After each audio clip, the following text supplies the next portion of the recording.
Now, over the last few weeks, really, if you go back a couple of months, we've celebrated a lot of important days in our church. And we're in this series right now called Days That Matter. But I just wanted to highlight a few of the days that we've seen and recognized in recent weeks. First, we go back to Easter. And Easter is the day that we celebrated Christ's death, or celebrated Christ's resurrection and his victory over sin and death. A couple weeks later, we had Confirmation Sunday, where our middle school, 8th grade students, and a couple of our high school students stood up in front of the church, and they affirmed their parents' decision and that they made at baptism and said that it's their intent that they're going to continue to live out their faith, and they're going to be a part of our church, and that they want to continue to grow in their faith, and that they're taking that ownership. And that's a big day for them to make that choice and to make that declaration. Last week, we had 26 high school seniors that stood up here and talked about. We looked at where they're going to go, and today they're actually at graduation, and that's a huge moment in their lives. They're making decisions now about where they're going to go to college and how that's going to impact the rest of their lives going forward. So that's a pretty big day that matters. We had actually three baptisms with the twins today. We had a baptism at the early service this morning. And at baptism, a person either affirms their own faith or their parents make a commitment for them. And when a parent says, I intend to raise my child in the church and I intend to do that, that's a pretty big day in the life of those kids. It's a day that their parents have made a decision for them before they're able to even do that for themselves. Tomorrow is Memorial Day. It's a day that we remember those who have fallen in war, serving our country, and have made that sacrifice. And that's a pretty big day. These are all days that matter. They're opportunities for us to look back on the sacrifice that others have made for us. They are opportunities for us to stand firm in our faith and even opportunities to celebrate a job well done and give somebody a pat on the back. There are also opportunities and days that we get to say, well, let's look forward to what the future holds. But as we talk about our wrapping up this series on Days That Matter, what I want to talk about today is, what does it mean to leave a legacy? And one of the things I want to point out is that if we're going to leave a legacy, then it's not just these important days that we highlight here and there that matter. It's every day that matters. Now, if you do a quick Google search on the definition of legacy, you're going to find a number of different responses. For some reason, the top Google response when I just typed in legacy, there's a lot of home builders by the name of legacy, and I get that. They're trying to talk about the things that you leave and hand on to your kids. And I wanted to highlight a few, though, of the definitions that I came across. The first is that a legacy is a gift of personal property by will. My grandparents passed away over the last year and a half. 3 of them did. And before they did, though, they started giving away some of their things. But my grandmother had lots of rings and jewelry, and she wanted to make sure that the girls in the family got to pick what they wanted. And so she made sure that they were there to do that, and she had them choose things that she wanted. My grandfather, before they moved out of their house and into extended care or senior care living facilities, he took apart this train set that he's collected over decades, and he divided that up, the engines and the track and everything else, among his 3 sons. Kim and I, we received a few pieces of furniture in our house and some teacups and some china that my grandmother had, and we considered those to be very nice gifts. However, it's not very often that we look at those things and we say, well, this is my grandfather's legacy or my grandmother's legacy. More often we look at those as part of an inheritance that we've received from them. Another definition that you might find is that of an application submitted by someone to attend a college, or somebody who attends a college for whom their parents have already attended that college. By very nature of the definition, I am a legacy. I went to the same college as both of my parents, my grandfather, 2 of my uncles, and then after I went, one of my cousins followed us there as well. That makes me a legacy, and as a reward for being a legacy, I was given a very small percentage of my tuition deducted as a grant for having supported that college over decades of other family going there. But when I walked around campus and I tried to say, well, I'm a Shookman, I often got maybe some recognition from a few professors who were still around and liked my mom and remembered my dad, but it didn't exactly get me a whole lot of special treatment, and trust me, I certainly tried to get it. But I think legacy is something more than being allowed into a group or given a benefit because of who went there before you. Maybe a better way of looking at that is that's a privilege for which somebody else has paid their dues. Really, that's not the kind of legacy that we're talking about today either. I started thinking about legacy, and I don't think it can be simply defined. Or at least as I was looking at this sermon and planning out how I was going to talk about things this week, I really didn't think that. I kind of started to feel a little bit overwhelmed, like who am I to talk about what it means to leave a legacy? I'm 38 years old. I don't know some days my left hand from my right hand, and I don't know that I've done anything of any notable worth that others are carrying on and doing and all this other stuff, and so I just started thinking like, gosh, I feel so unqualified to talk about this. And then on Thursday, to let you know when I actually wrote my sermon, on Thursday we sent out our weekly mailing, or email blast that goes out, and it had the Wee Minute in it, where Craig gives his weekly little vlog. For those of you that follow, it's a video blog. And he nailed the definition of legacy. And he kind of asked the question, he said, what if leaving a legacy was defined by our ability to continue the work of those who had gone before us and be intentional about preparing the generations that will come behind us? I started to think of some of the people who came before me in my life, the lives that they lived and the way that they lived. And I started to think about how I'm trying, and not always successfully, but I'm trying to live in such a way that their lives and their memory live on in the people that I can and do have influence over. And I thought, maybe I can talk about this. So in all of my 38 years of living and the finite wisdom that I have obtained, and in all of my limited life experience, I came up with 3 things that we can do to live a legacy so that we might be able to someday leave a legacy. I'd like to do it from the perspective of some of the things that I've picked up among my years and my family and the legacy that they've left and that I'm trying to live out in my own life. How do we live a legacy? I think we first start by trying our best and living a life that honors those that come before us. There's a common phrase about being successful in life. You guys maybe know it. You can't know where you are going unless you know where you've been, right? I think this is so true. It's so, I don't even know who wrote it or who said it first, but it's so true. If we want to form a legacy, we have to start by knowing where we came from. Now, I come from a long line of Shookmans. I know this because my grandpa Lloyd Shookman, he kept an incredibly detailed family tree. There are books of genealogy that he put together over the years, and I believe that they're now sitting in a library in northeast Iowa. But because of the records that my grandpa kept, I can trace my family tree back to some of the earliest Shookmans to settle in America. And I can even go back and find out that the guy who started the college that I went to, that they didn't give me very much money to go to, is a relative of mine. In fact, he married my great-great-great-grandfather's mother or something along those lines. My point is this. I know where I came from. My grandfather used to take me fishing. My sister and I would go spend a week with my grandparents every summer. And when he would go take me fishing, we never took the most direct route to the old Shookman farm. We took every single back road in Clayton County, Iowa, and he would show me about every piece of land that had ever belonged to our family. He told me about which family members owned it, what they did, how many cattle they had, and everything I needed to know about my family. We would drive by Camp Iwalu, where my dad grew up going to camp, and where he had talked about spending summers in scouts with my great-grandfather leading his troop. He told me about the places that my grandfather had lived growing up, and how he met my grandmother and how they got married. And I heard these stories from my grandfather.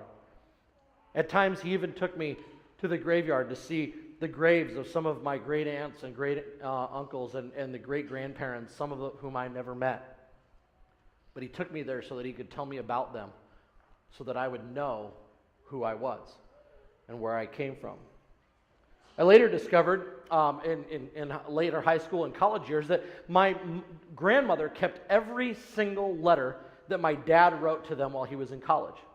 While he was in college, my grandparents lived overseas. They lived in Tangier and Morocco.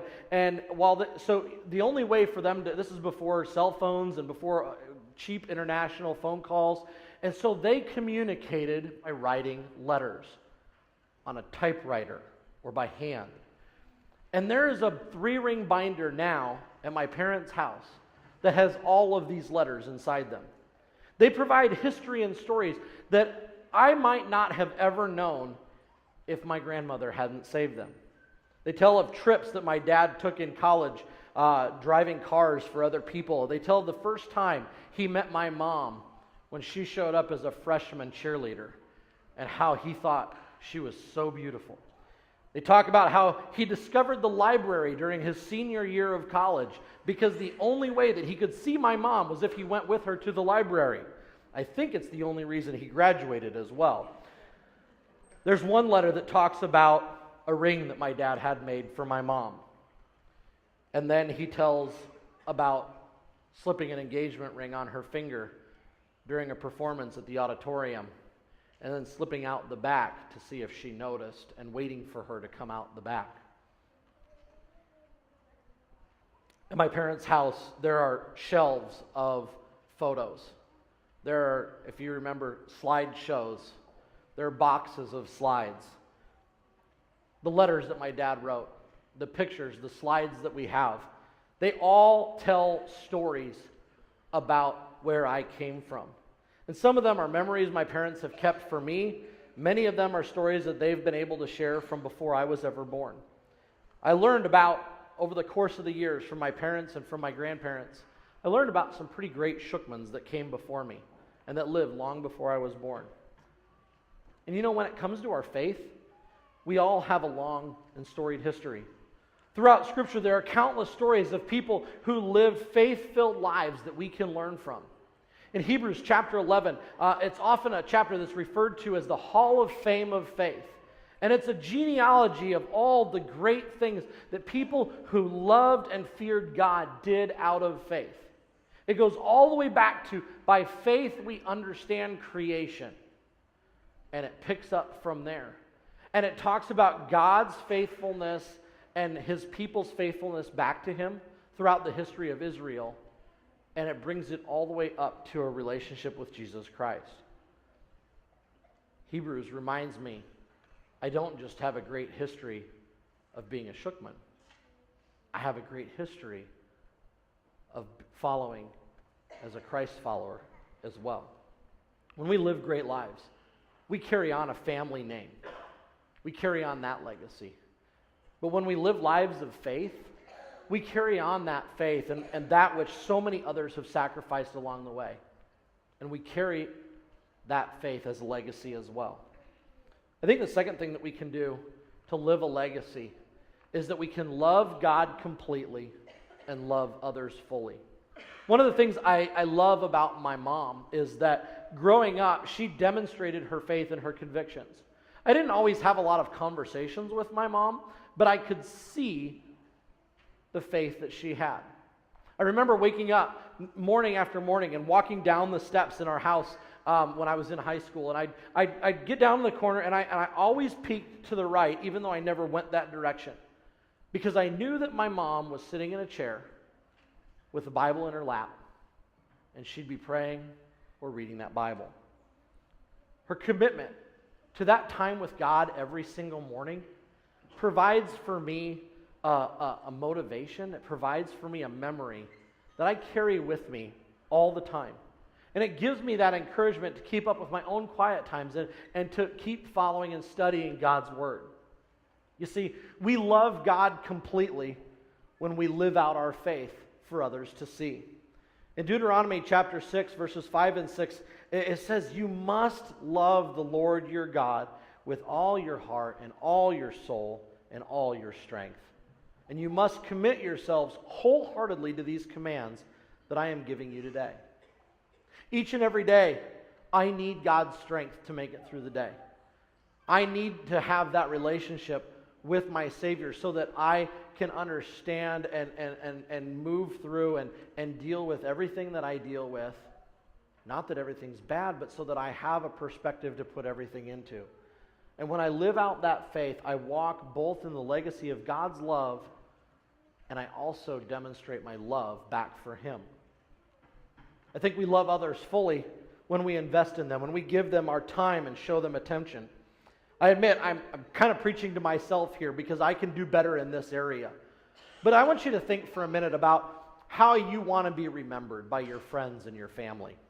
My guess is that you don't want your kids to remember how much time you spent on your cell phone or your laptop at night. You don't want your kids to remember how many nights you spent meeting with clients. My guess is that you would probably rather your kids remembered how much you loved them and how much time you spent with them doing things that focused on them and their development and their lives. You don't want your friends to remember how you had to take those important phone calls while you were on the golf course with them because something hadn't been done at the office or it was just overwhelmed that you had to work at extra times. You don't want your spouse to remember you being there but never really actually being there. It's hard too, right? As families, we don't get all that much time together in the first place. I constantly hear from parents of teenagers how busy their lives are and all of the things that they have going. And they have nights where they never even see their kids. And I'm starting to relate to that. And the oldest kid that I have is 4 years old. We have nights during the week where we're just go, and we get home and we just throw the kids in bed and we plop down on the couch and we wonder how everything got done. In the course of a normal week, most people who have jobs, they work 40 hours a week and their kids are going to school 30 to 35 hours a week. When school gets out, we shuttle them to sports practices and music lessons, and we drop them off at those places while we go run the errands that we need to run, and we struggle to eat meals together because everyone is either coming or going to or from something.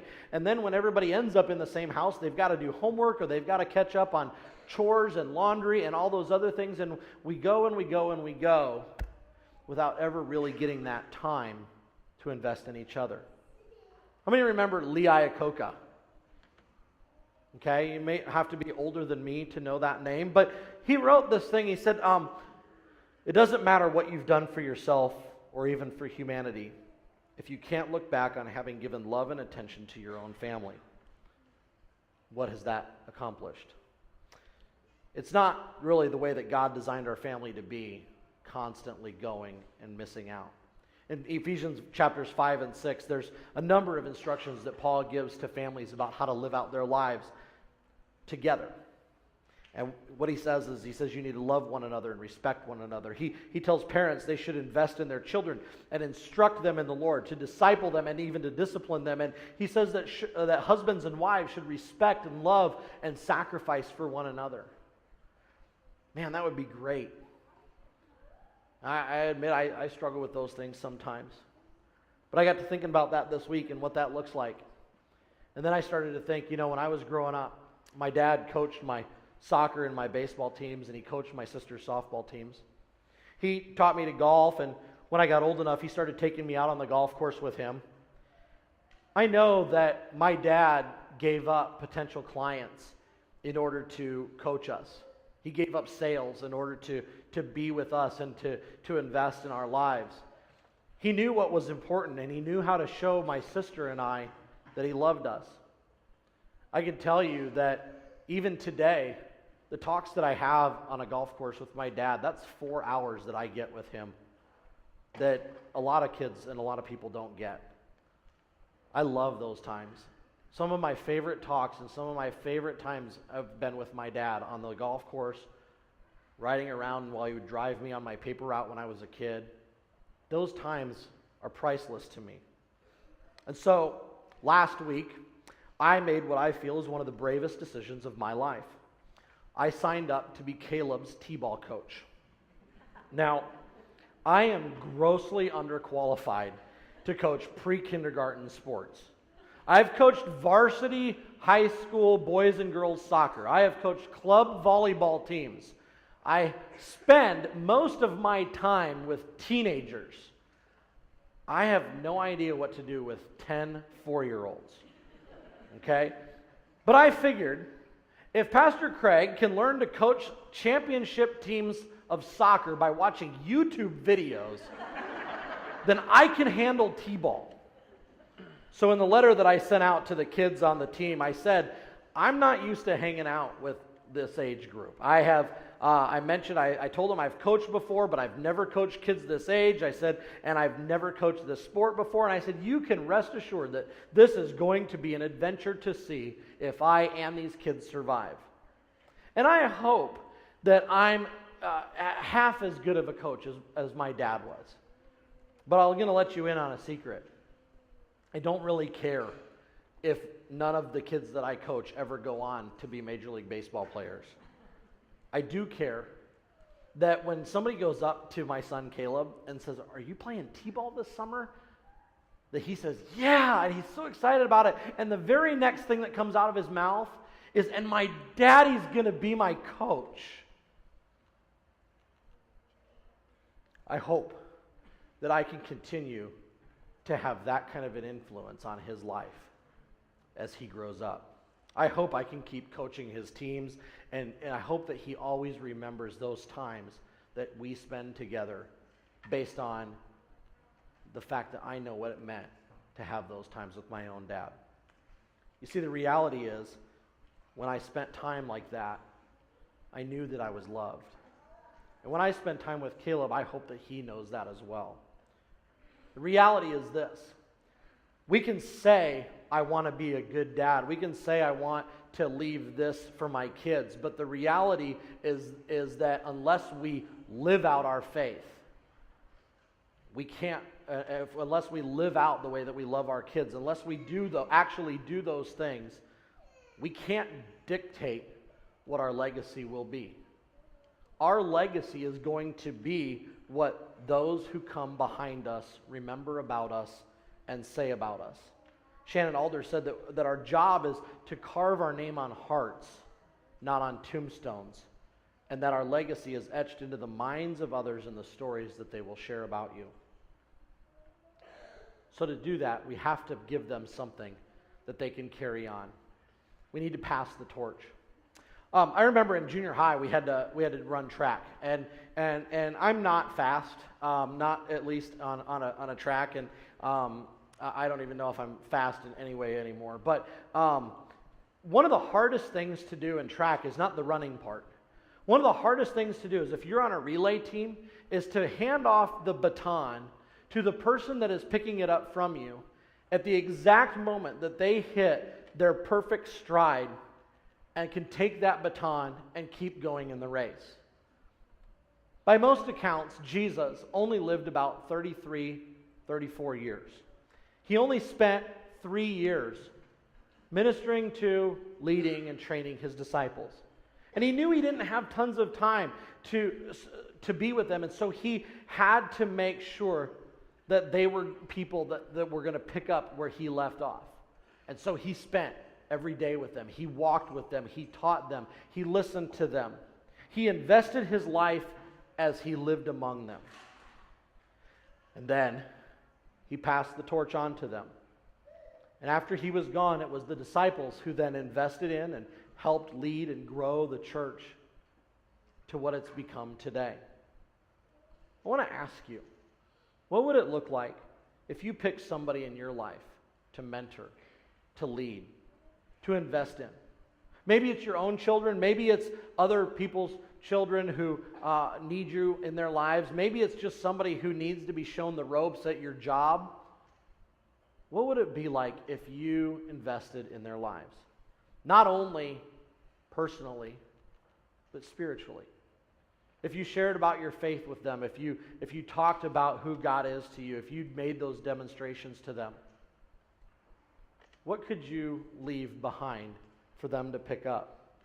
You see, when we pass that baton, I think 3 things happen. First, I think we weave a little bit of ourselves into who those people will become. When I went to college, my dad sent with me a purple coat. I can't tell you the whole story about the purple coat, but what I can tell you is that when my parents first moved to Omaha, a friend of my dad's wrote a poem about how much he hated my dad's purple coat. So when I was old enough to go to college, my dad, 15 years later, was finally ready to get a new coat. So my dad sent that with me to give back to him. Well, I walked into his office, and his wife was working at the desk. He was an insurance salesman. And she just stared at me. And I started talking, and she started looking at me really funny. And I kept talking, and I said, I'm here to see Mike. And she said, who are you? And I finally told her, I said, my name is Chad Shookman. And she said, oh my gosh, you look just like your father, and you sound exactly like him. See, by that point, I had moved beyond being embarrassed by being associated by my parents. To have somebody recognize me as Greg's son, or from time to time I would run into people that would know me as Lloyd and Fonda's grandson.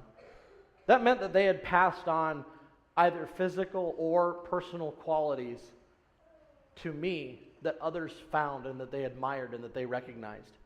And because of my respect for who they were, I was proud to know that others saw them in me. The Greek statesman Pericles wrote, what you leave behind is not what's going to be engraved in stone monuments, but it's going to be what's actually woven into the lives of others. And that idea of being woven means that something is so ingrained into who you are that it's a part of who they are. That when somebody looks at that person that you've become, that what they see in you is everyone who's come before you. When people look at you, do they see the family that's come before you? Do they see the work of Jesus Christ in your life, leading you and guiding you? Do they see your relationship with Him? We pass that on, and we weave that into the lives of everyone that comes behind us. The second thing you do is you develop people's skills and abilities. Proverbs chapter 27, verse 17 says, as iron sharpens iron, so one person sharpens another. And when you take the time to teach and mentor somebody, the benefits, they go both ways. You give them new ideas and new insights, and maybe you even teach some life skills. But in doing so, you also keep yourself sharp, and believe it or not, you pick some things up along the way. Last night we were out to dinner with some people from our small group, and my wife and another member of our small group, they started talking because they've both been volunteering for the last couple of years with our high school girls.